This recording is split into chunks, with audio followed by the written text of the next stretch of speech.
Welcome to OPHERcoming the Odds podcast. Whether you're watching or listening, thanks for tuning in.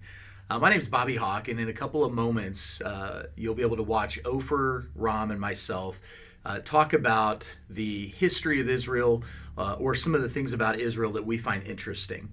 Now, all of our podcasts, the entire first season, 12 episodes, were recorded in June of 2023. The goal was to release one each month, July of 2023 through June of 2024, with the possibility of a season 2. We've released 4 episodes so far, and as I record this, it is now October of 2023. Israel is unfortunately in war, and there's unprecedented conflict in the region. So we're going to release episodes 5 through 12 over an 8-day period here in October. Again, as you listen to these, you'll probably notice a couple of things. They were meant to be released monthly, so you may hear us refer to that. We also refer to trips to the Holy Lands and the safety that we've experienced in the past. However, that's changed. I personally have had to cancel 3 trips over the next several months because of the conflict that's taking place in Israel. So I'm going to ask you to consider that as you listen or watch the podcast. Know that those were pre-recorded in June, and understand that we're releasing all 8 episodes that are remaining now. So whether you're watching episode 5, 6, 7, 8, 9, 10, 11, or 12, they'll all be shared during this month of October as you learn more about the history of Israel, the conflict that's created for generations now, for thousands of years. It may help you even understand what's currently going on there. And also, I'm going to ask you to take a moment to pray. Pray for the peace of Israel. Pray for those who have lost loved ones, who are experiencing the devastation of their country, and pray that peace throughout that region would come quickly. In the meantime, I hope this is informational for you. I hope it's helpful as you learn more about an overview of Israel with Opher Rom. Now here we go. Welcome to OPHERcoming the Odds.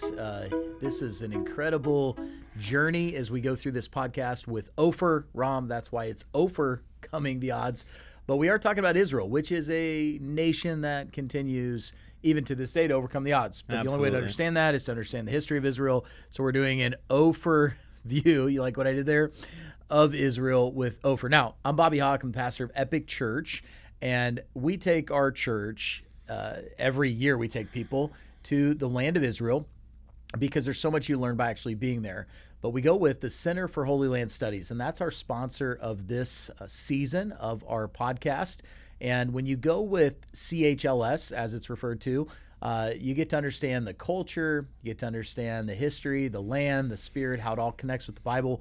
But that doesn't really work without a guide, and Opher is the best guide in the world. And so we have him. And Opher, we just kind of had this idea because of your bus talks. Yes. Right? So people come and you're traveling around. Sometimes you're on the bus for a while to get from site to site, and you don't waste any time. No, we want to connect the dots. Connect the dots between sites. And so we just wanted to start with an overview of Israel as we go through kind of the history.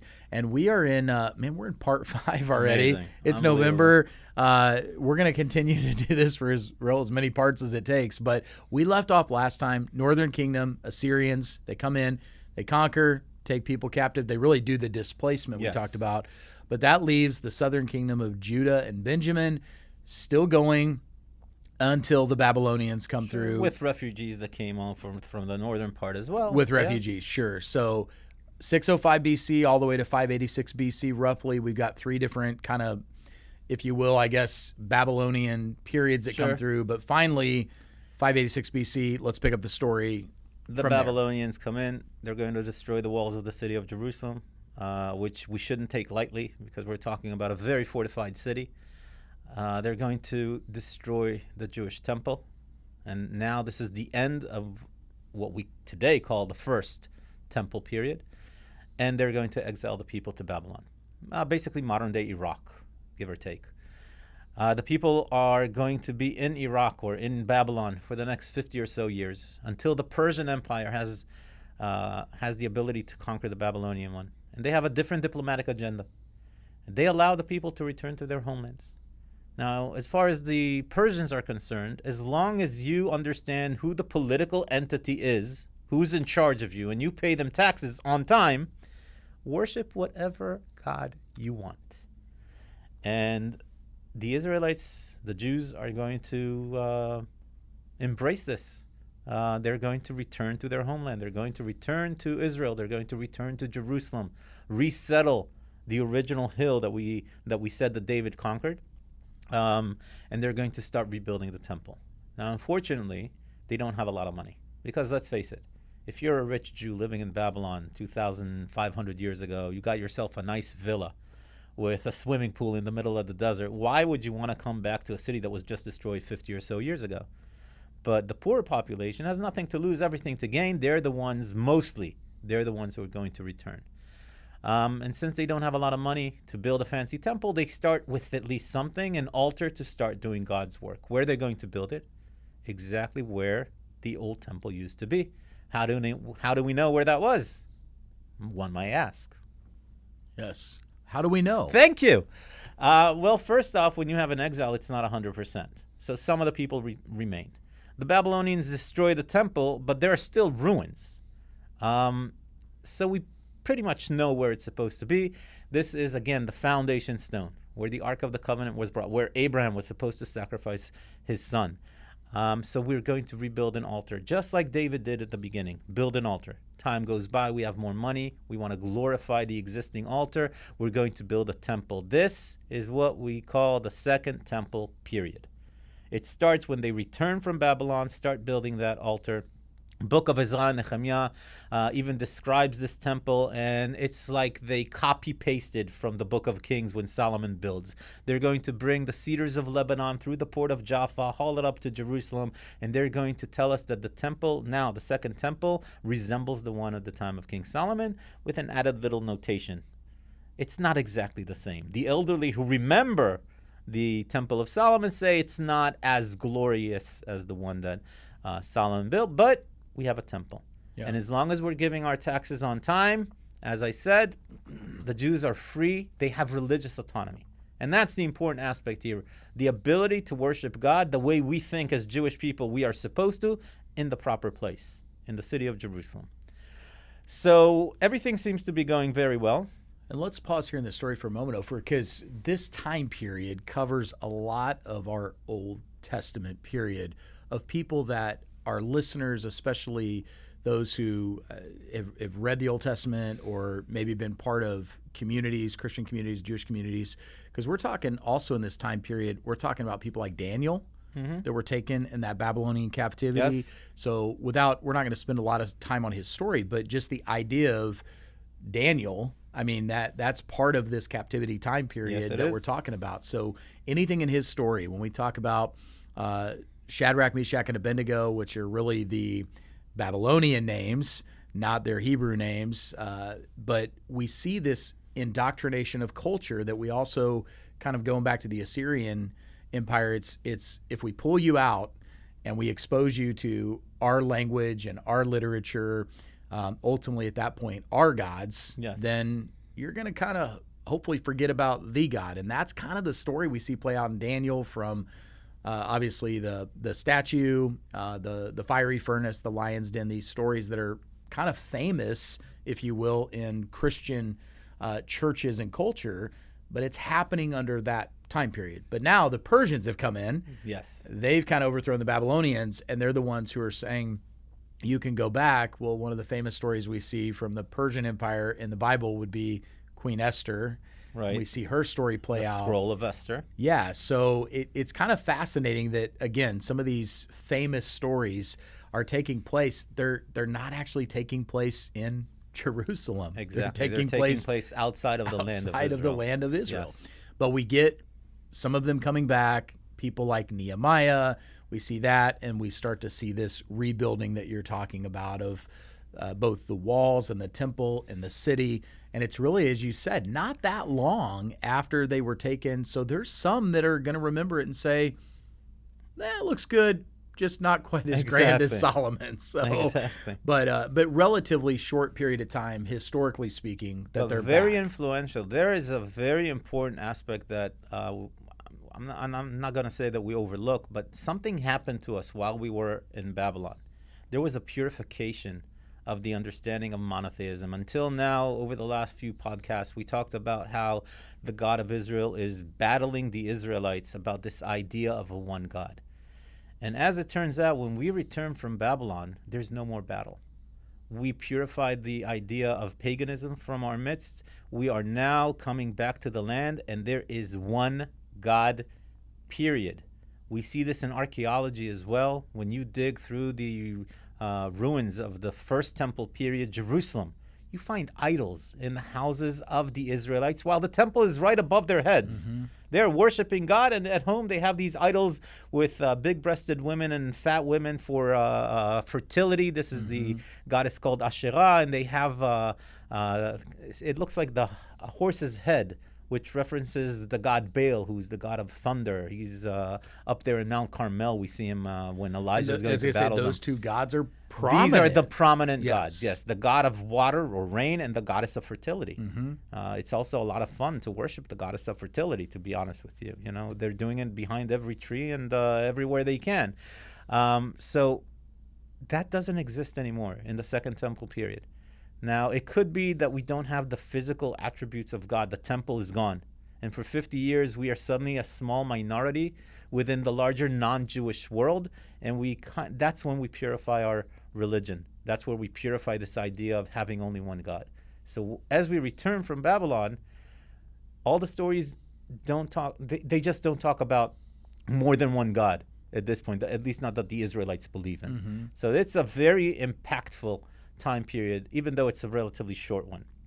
And now we're coming back, and another thing that happens is we adopt the names of we talked about calendars and the names of the month of the Jewish calendar. We actually adopt the names from the Babylonians during those 50 years. And instead of saying the first month, the seventh day of the first month, now we have names that we use, which are still being used today. Very impactful time period. Yeah, so it's interesting. So some of the culture comes back with them. And yet, some of the things we adopt. Some of the things that they struggled with for so many years when they were in the land, now they don't struggle with. It's almost like an awakening to say, maybe if we don't follow God, we don't get to stay here. Yep. I mean, from the north to the south. Right. But then again, you bring back some things that maybe you don't feel like are a big deal. And in some respects, maybe the name of the month isn't a big deal. But it's interesting how we adopt certain things and maybe don't adopt other things, and that's just the story. That's the story of humanity. Yes, the story of all of us. So they're back and they're rebuilding, and we're going to see some of that play out in the stories of the Bible. But we're also going to get to a period where we get to the end of the prophets in this time period, and we're not going to read the same history, at least in our what we would say our Christian Bible or the Old Testament. The Hebrew Bible. Intertestamental period. Intertestamental period. Kind of like a blank period as far as the Bible is concerned between the Jewish Testament and the New Testament, but there are books during that time period. And they're often referred to as silent years. They're not silent. They're not silent. God's not silent. A lot of things are happening. A lot of things are happening. A lot of things are being written, as you mentioned. And I think, and it's important to talk about those things because we don't just we don't skip 400 years and just say, oh, they're back. Things seem to be going well. Boom, Bethlehem, Jesus. Doesn't work like that. It doesn't work like that. So where do we pick up? We're going to go to a very short period in the Persian period, not in the land of Israel. You mentioned it. It's the book of Esther. And there is an advisor to the king, not the king himself, but an advisor that wants to destroy the Jewish people. We don't get an actual reason as to why, but the scroll tells us that this guy called Haman wants to basically annihilate the Jewish people. And we managed to, I guess, get him drunk in a feast, and he spills the beans about what's going to happen. And as a result, he's the one who gets hung to death. And we survived. And this plays along with all the different Jewish holidays that we have. Jewish holidays are divided into basically three parts. Somebody tried to kill us. We survived. Let's party. Pretty much. Eat. Yeah, yes. I mean, yeah. We call this holiday Purim. Purim. Kind of imagine Halloween. Everybody gets dressed up, costumes and things like that, with an added bonus. In the Jewish tradition, on this holiday, you must get drunk and be happy. And if you've never seen a drunk ultra-Orthodox Jew celebrating his love to God, you don't know what true bliss is all about. Truly, this is a party period. It is a fantastic holiday for the kids. They all go to synagogue. And every time they read the scroll of Esther and the name of Haman comes in, everybody makes noise with these loud things. I don't know exactly. In Hebrew, it's called rashanim, noisemakers. And it's just a lot of fun. And this is a traditional holiday. Okay, there was a revolution that the Jewish people received from God. This revolution has to do with the fact that God commands the Jewish people not to work for 70 days out of a year. We have 52 weeks in a year, basically. That's 52 Shabbats, Saturdays. Already we have 52 days that we don't work. And then we have the God-given holidays. We have Passover. We have Shavuot, that is referred to in the Christian tradition as Pentecost. We have Tabernacles, Sukkot. And aside from that, we have the Jewish New Year's, Rosh Hashanah, and the Day of Atonement. And if you add the days that God commands the Jews not to work, 70 days. This is a revolution. Okay? There's nobody out there that doesn't work 70 days out of the year. And that's one of the reasons why everybody wanted to kill us, because they were jealous. You know, we're not working 70 years. And let's pause, because that's, I know we'll touch on Shabbat, and we would say Sabbath, a lot of us, but we'll touch on that later because there's so much we want to unpack there. But that alone, let alone all the other holidays, is revolutionary in the ancient world. The idea that you wouldn't work, your farmers, your ranchers, the idea that you wouldn't work 7 days a week did not make sense. But it was honoring God. It was trusting God. It was revolutionary. We have a Roman historian from 2,000 years ago that as he travels the land here, he mentions three things that the Romans never would have thought possible. One, a body of water where everybody floats. Obviously, he's talking about the Salt Sea. Yep. A day in the week in which nobody works. And above all else, and this is really shocking in the Roman world, the largest religious center in the world, we're talking about the time of King Herod the Great now, not a single statue to be seen.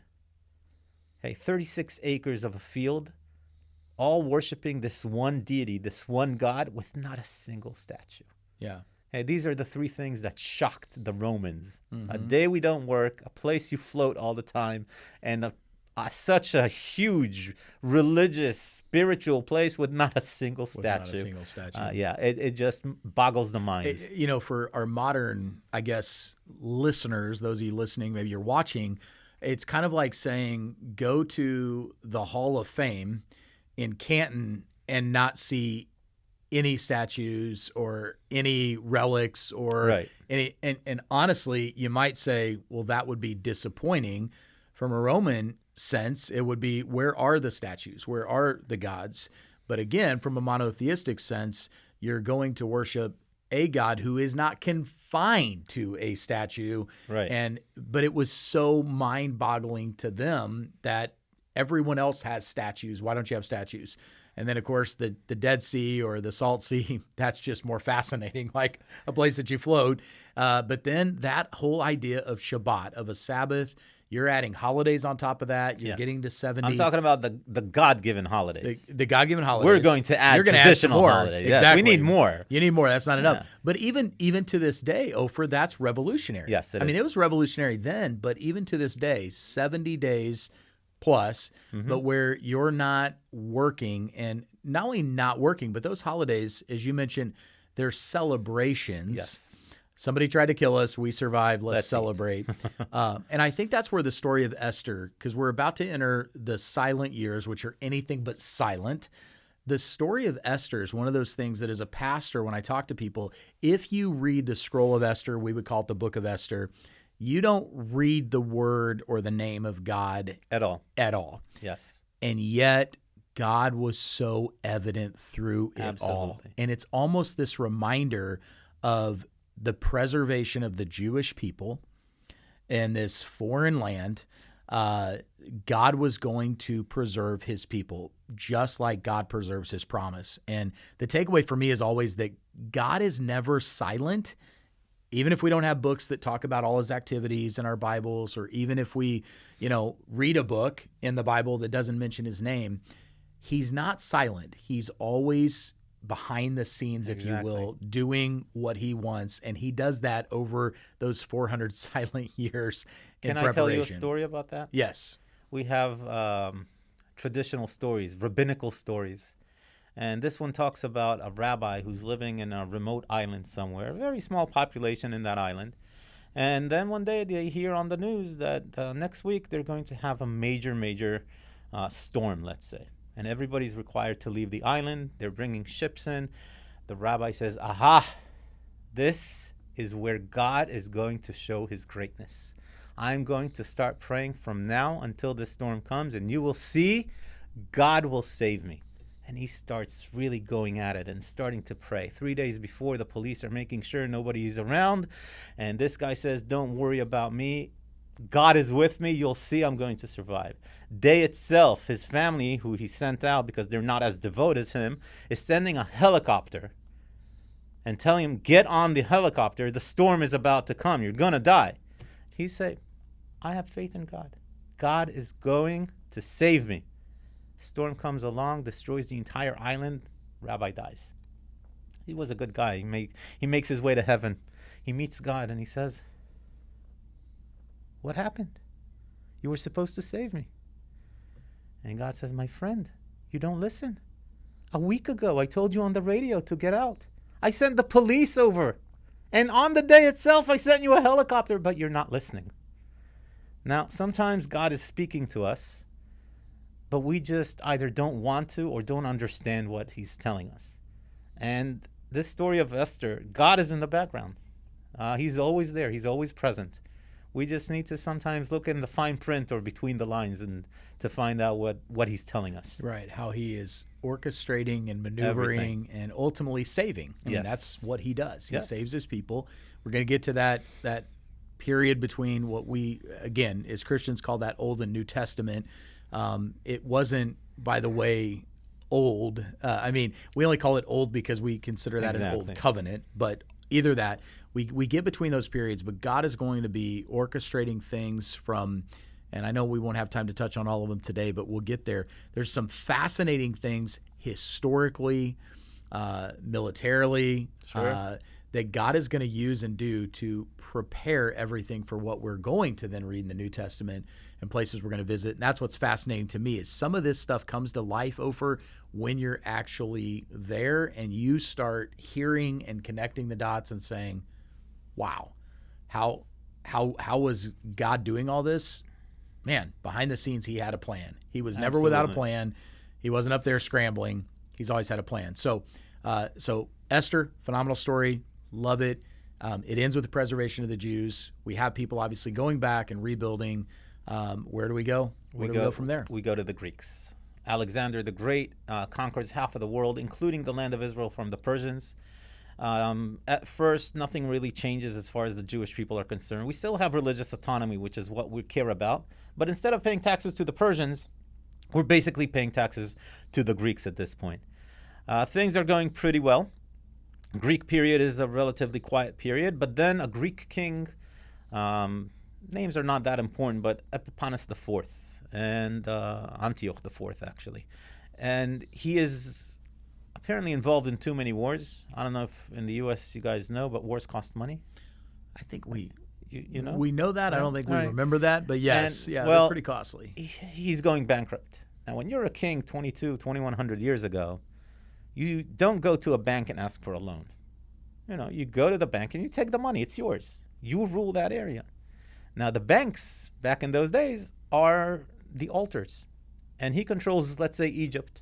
And he goes into all the pagan altars in Egypt and he takes what he needs. He takes the jewelry, he takes the gold, the silver, whatever he needs. And the land of Israel is under his realm as well. And he goes into the Jewish temple and he pillages it. Now, forget about the pillaging part. The fact that he went into the Jewish temple, it's an infringement on our religious rights. Mm-hmm. Only very specific people of the tribes of Israel are allowed in the temple itself. So when this non-Israelite person goes into the temple becomes desecrated. It's no longer pure.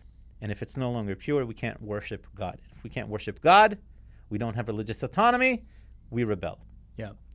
And this rebellion is led by a family of Kohanim. Now, the word Kohen is usually translated into priest, but it's not exactly the same. Let's call them Jewish priests. Because a priest, nowadays, you just go to, not just, but you go to seminary school and you become ordained as a priest. You cannot become a Kohen, a Jewish priest, unless you are born to the specific priestly families. It's like a last name. Mm-hmm. How do we know who the Kohanim nowadays are? Their last name is Cohen. Or Katz, for example, Kohen Tzedek, it's an acronym. Levi, that's the tribe of Levi. So I might know everything there is to know about Kohanim and the duties that they had at the temple, but since I am not from a Kohen family, I can never become a Jewish priest at the temple when and if the time comes, soon in our days, as we say in Judaism. So there's a family of Kohanim that takes the rebellion upon themselves. They're called the Hasmoneans, also known as the Maccabees. Judah the Maccabee leads the war against the Greeks, and after 3 years of battling them in an incredible miracle, we defeat the Greeks. We kick them out of Jerusalem. We purify the temple, and now we're going to celebrate. We're going to inaugurate the temple. For 3 years, the temple was desecrated. We weren't able to worship God. We weren't able to celebrate the actual holidays that we're supposed to. Now we're purifying the temple, and we're going to inaugurate the temple. The word inauguration in Hebrew is Chanukah. And many people around, not just the Jewish world, but around the Christian world, know the name Hanukkah, the Festival of Lights. One of the earliest mentioning of the Festival of Lights is a traditional holiday that is repeatedly on a yearly basis celebrated, is in the New Testament. Jesus in John chapter 10 is coming to Jerusalem to celebrate the Festival of Lights with his disciples. It's a wonderful celebration. We have this beautiful, nowadays it's a 9 candlelight lamp, where every night we light an extra candle. So the first night, 1 candle, 2 nights, second, third night, 3, 4, 5, 6, 7, 8. The last night is the 8th candle. And the funny thing is, and this is where we're connecting dots a little bit, we celebrate this holiday on the 25th of the Jewish month. And this will correlate later on in your regular calendar to the 25th of December. And here is where we have to really connect the dots. Now, even before the Jewish people celebrated the 25th as Hanukkah, the 25th, and again, they may have a different calendar and different name for the month, but that time period was celebrated by the pagans as solstice, as the day that the sun is taking over. Mm-hmm. Okay, they knew somewhere around the 21st, 22nd of this month that the day is the shortest day of the year. Yeah. And now the sun is taking over. The pagans used to celebrate the sun's birthday. How do we celebrate the sun's birthday? With light. How do we celebrate Hanukkah? With light. What also happens on the 25th of modern day December? We have Christmas. Mm-hmm. Okay, it's always the same date. Remember, we're building one on top of another. And when a new religion comes into power or comes into play, they don't want to tell the population, stop celebrating. They're going to tell them, keep celebrating, but give it a different understanding. So instead of calling it the sun's birthday, let's call it Hanukkah. Instead of calling it Hanukkah, let's call it Christmas. And how do we celebrate Christmas? I used to live in the United States when I was younger. We lived in Philadelphia for about 5 years. And every Christmas, one of the best things we used to do was drive around or walk around the neighborhoods looking at all the Christmas lights. Yeah. Because that idea of light is so deeply entrenched in our traditions that it still plays a factor in the way that we celebrate the 25th of whatever we want to call that month. There's an added bonus, of course. In the Catholic world, that's where the 25th of December comes from. The 25th is the day that Jesus is born. And then we count 25, 26, 7, 8, 9, 30, 31. The 8th day of Jesus' life suddenly becomes January 1st. January 1st is known in the Christian world as New Year's. Why? What happens to a Jewish child on the 8th day of his life? There's something called circumcision. Originally, circumcision takes us back all the way to Abraham. Abraham is going to make a covenant with God, or God makes a covenant with Abraham, right? This is where circumcision comes from. And now with Jesus' circumcision, we're entering into a new covenant. Hence, we're entering into a new year. So we're all connected in these days. 8 days of Hanukkah, 8 days of between Christmas and New Year's. Everything is right there. Yeah, it's fascinating. I want to go back a little bit in time. So we talked about Antiochus Epiphanes, and I may be butchering that from that standpoint. But it's a Greek name, so I don't really care about it. It's a Greek name, so it's all right. Who cares? We'll butcher it. But he does. He desecrates the temple, and he becomes a prototype for what Christians will view as this antichrist, this abomination of desolation.